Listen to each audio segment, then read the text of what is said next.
Haleluya, puji Tuhan. Selamat siang bagi jemaat Tuhan PDI Siloam Kalisari. Apa kabar hari ini saudara? Sudah 1 bulan lebih kita tidak berjumpa dalam satu ibadah raya bersama-sama,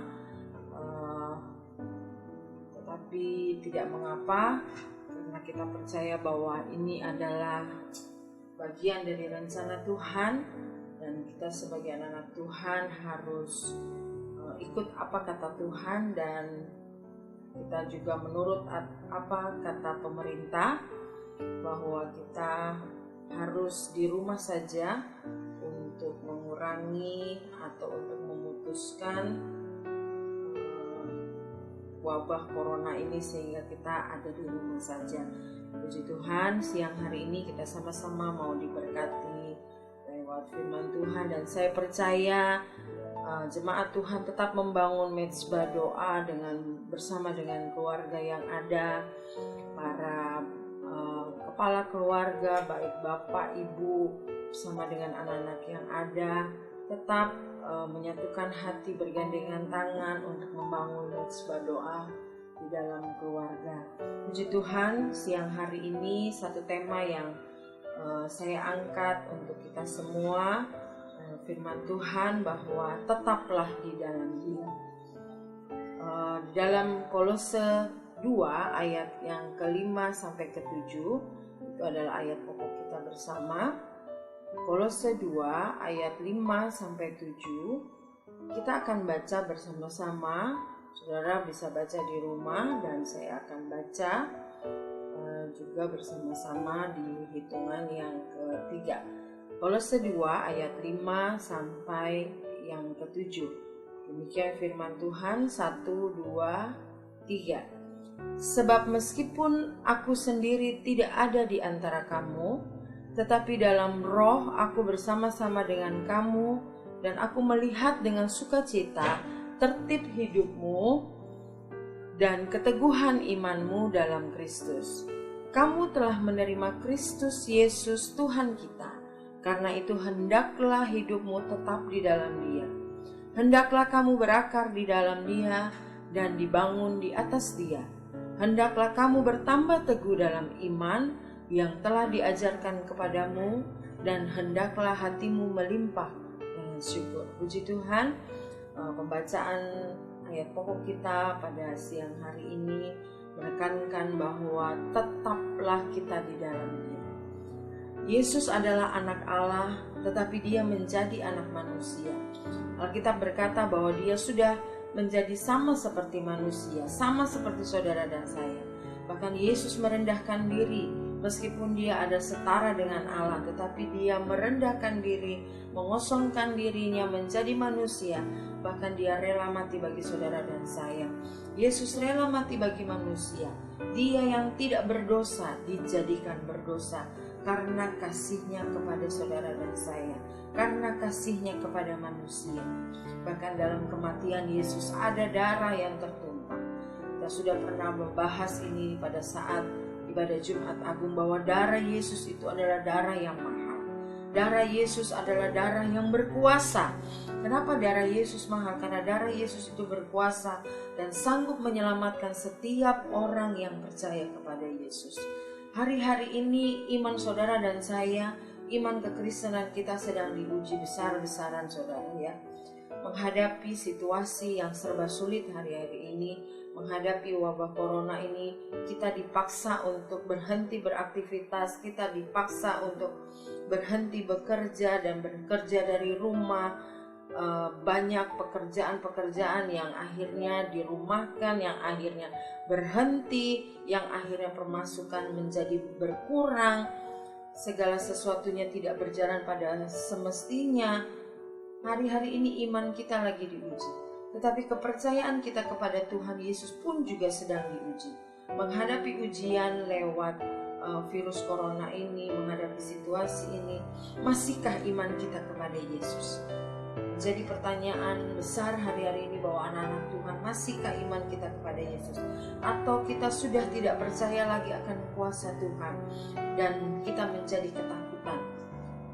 Siang hari ini kita mau diberkati lewat firman Tuhan. firman Tuhan mengingatkan saudara dan saya bahwa ingatlah, ada 5 poin yang perlu sama-sama kita ingat, bahwa yang pertama, Yesus Kristus adalah dasar dari iman kita.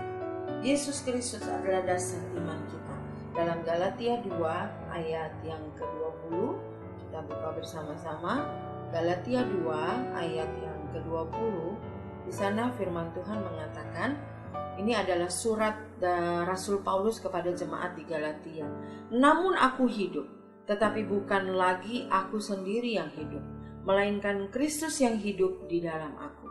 Dan hidupku yang kuhidupi sekarang di dalam daging adalah hidup oleh iman dalam Anak Allah yang telah mengasihi aku dan menyerahkan dirinya untuk aku.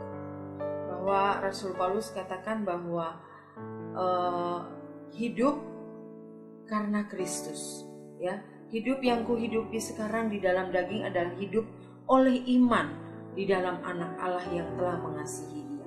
Kita tahu bersama bagaimana kehidupan Rasul Paulus, tapi ketika Tuhan tangkap dia benar-benar menyadari bahwa betapa besarnya kasih Allah kepada kehidupannya. Dalam Galatia 2 ayat 20 tadi kita sudah baca bersama-sama, atau dalam Roma 1 ayat yang ke-17 di sana juga dikatakan bahwa Roma 1 ayat yang ke-17, sebab di dalamnya nyata kebenaran Allah yang bertolak dari iman dan memimpin kepada iman. Sebab seperti ada tertulis, orang benar akan hidup oleh iman. Saudara dan saya adalah orang-orang benar. Saudara dan saya adalah orang-orang yang percaya di dalam Tuhan. Hari-hari ini kita hidup karena iman. Amin saudara. Saya percaya ada banyak begitu kesaksian yang saudara bisa bagikan. Saya percaya ketika ibadah raya nanti akan sudah berjalan seperti pada biasanya, akan ada banyak kesaksian yang saudara saksikan betapa kita hidup dari iman dan luar biasa cara pertolongan Tuhan. Saudara ingatlah ketika iman kita diuji oleh Tuhan, kita ingat bahwa Yesus Kristus adalah dasar iman kita. Yang kedua, di dalam Yesus ada pengampunan dosa. Semua manusia berdosa, bahkan sejak kita dilahirkan kita sudah berdosa. Tetapi saat kita percaya Yesus, ketika kita percaya Yesus, maka dosa kita diampuni. Tuhan melupakan segala dosa kita dan tidak pernah mengingat-ingatnya lagi. Kadang-kala kita minta maaf kepada orang, orang itu mungkin mengampuni, tetapi dia masih kadang-kadang suka mengingat segala apa yang kita lakukan, perbuatan-perbuatan kita. Tidak begitu dengan Tuhan. Ketika Tuhan mengampuni, melupakan dosa kita, dan dia tidak pernah ingat-ingat dosa kita. Dalam Efesus 1 ayat yang ke-7, di sana dikatakan, sebab di dalam dia, oleh darahnya, kita beroleh penebusan, yaitu pengampunan dosa menurut kasih karunia. Saudara dan saya memperoleh pengampunan dosa karena kekayaan kasih-Nya Allah, karena kekayaan karunia.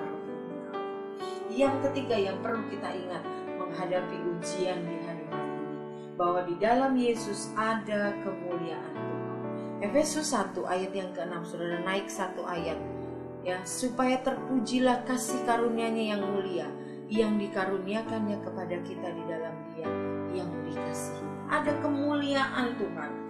Kristus itu terpancar dalam kehidupan kita. Ada selalu sukacita, ada selalu damai sejahtera.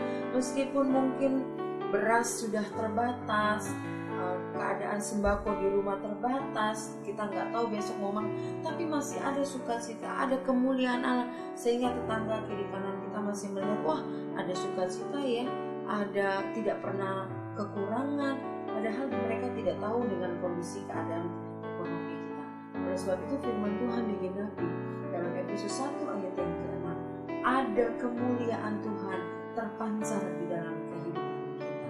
Kita harus ingat bahwa ketika iman kita diuji oleh Tuhan, kemuliaan Tuhan itu nyata di dalam kehidupan saudara dan saya. Yang keempat adalah kita harus ingat ketika iman kita diuji di hari-hari ini, bahwa di dalam Yesus kehidupan kita menjadi komplit. Saudara buka dalam 1 Tesalonika 5 ayat 23, 1 Tesalonika 5, 1 1 Tesalonika 5 ayat yang ke-23. Di sana firman Tuhan berkata, semoga Allah damai sejahtera menguduskan kamu seluruhnya, dan semoga roh, jiwa, dan tubuhmu terpelihara sempurna dengan tak bercacat pada kedatangan Yesus Kristus Tuhan kita. Di dalam Yesus kehidupan kita menjadi komplit. Hidup kita sehat, baik jasmani maupun rohani, terpelihara. Hari-hari ini saya percaya jemaat Tuhan GPDI Siloam Kalisari semua ada dalam keadaan sehat, terpelihara. Meskipun kita kadang mungkin sudah makan Indomie terus 1 minggu ini, atau telur terus tidak ada habis-habis, tapi nggak ada yang bisulan. Saya percaya semua terpelihara, semua dalam keadaan sehat. Kalau sakit pasti Tuhan sudah sembuhkan hari ini, ya, walaupun mungkin sakit pusing, sakit demam, sakit batuk, tapi Tuhan sudah sembuhkan karena Tuhan katakan bahwa terpelihara. Di dalam Yesus hidup kita terpelihara. Dan yang terakhir, ketika iman kita diuji oleh Tuhan, kita harus ingat bahwa di dalam Yesus kita akan berakar kuat dan berbuah. Saudara pasti sudah menjadi ayat amalan kita dalam Galatia 5 ayat 22-23, bagaimana mengenai buah roh. Ya, buah roh itu saudara pasti sudah hafal, Galatia 5 ayat 22-23. Tetapi buah roh ialah kasih, sukacita, damai sejahtera, kesabaran, kemurahan, kebaikan, kesetiaan, kelemah lembutan, penguasaan diri. Tidak ada hukum yang menentang hal-hal. Hari-hari ini kita diuji dengan kesabaran, dengan sukacita, dengan kemurahan, dengan kebaikan, dengan kesetiaan. Saudara mungkin menghadapi situasi yang ekonomi saudara berkurang, tapi saudara masih bisa berbagi kasih dengan saudara seiman, dengan mungkin tetangga, atau mungkin saudara lihat di jalan, saudara perlu membantu. Hari kita diuji bahwa di dalam Yesus kita berakar kuat dan berbuah. Ketika buah itu menghasilkan buah-buah yang baik. Kalau akarnya baik, maka buah yang dihasilkan juga akan baik. Ya, dalam Matius 3 ayat 10, ketika kita tidak berbuah, maka kita siap ditebang, maka kita siap dilempar ke keapian. Tetapi ketika saudara berakar dan berbuah, buah yang saudara hasilkan, buah yang saudara dan saya hasilkan adalah buah-buah yang baik, adalah buah-buah yang manis, yang bisa dinikmati oleh sesama kita, yang bisa dinikmati oleh sesama anak-anak Tuhan, saudara kita, bahkan orang-orang di sekitar kita. Sebagai ayat yang terakhir kita mau sama-sama baca kembali dalam Kolose 2 ayat yang ke-6. Kolose 2 ayat yang ke-6 kita akan baca sebagai ayat yang terakhir. Kamu telah menerima Kristus Yesus Tuhan kita, karena itu hendaklah hidupmu tetap di dalam. Saudara dan saya, kita sudah menerima kemenangan dari Tuhan ketika Tuhan sudah mati bangkit bagi saudara dan saya. Dia sudah menang, ya, kita percaya dia sudah menang, kita sudah menang, kita sudah terima Yesus Kristus. Dan sebab itu Tuhan katakan kita hendaklah hidup kita tetap di dalam. Jangan pernah ragu ikut Tuhan. Percaya bahwa hidup kita ada dalam jaminan itu, bukan di dalam jaminan gaji kita, bukan ada dalam jaminan penghasilan kita. Itu tidak pernah menjamin. Tetapi ketika hidup kita bergantung sepenuhnya kepada Tuhan, disitulah hidup kita terpelihara oleh Tuhan. Inilah firman Tuhan yang bisa saya bagikan pada siang hari ini. Biar kiranya kita, meskipun kita mungkin tidak pernah bertemu satu dengan yang lain dalam 1 bulan lebih ini, ya, tapi kita percaya lewat doa-doa yang kita naikkan, kita selalu dekat, dan kita percaya kuasa Roh Kudus memampukan kita, memberikan kita kekuatan untuk kita menjalani hari-hari kita. Dan saya percaya bahwa ada berkat-berkat Tuhan yang Tuhan berikan bagi jemaat Tuhan GPDI Siloam Kalisari. Mungkin gereja belum bisa memberikan pelayanan seperti gereja-gereja besar yang lainnya, memberikan sumbangan, bantuan, tapi saya percaya doa-doa yang kami naikkan dari Ibu Gembala, kami para hamba-hamba Tuhan, menyebut nama setiap jemaat dengan air mata, dan kami mengingat biar kiranya Tuhan sendiri yang memberkati saudara. Saudara ada dalam pemeliharaan Tuhan. Kita percaya kuat, kita akan berakar dan kita akan berbuah di dalam Tuhan. Puji Tuhan, inilah kebenaran firman Tuhan. Kiranya Tuhan memberkati kita semua. Haleluya. Amin.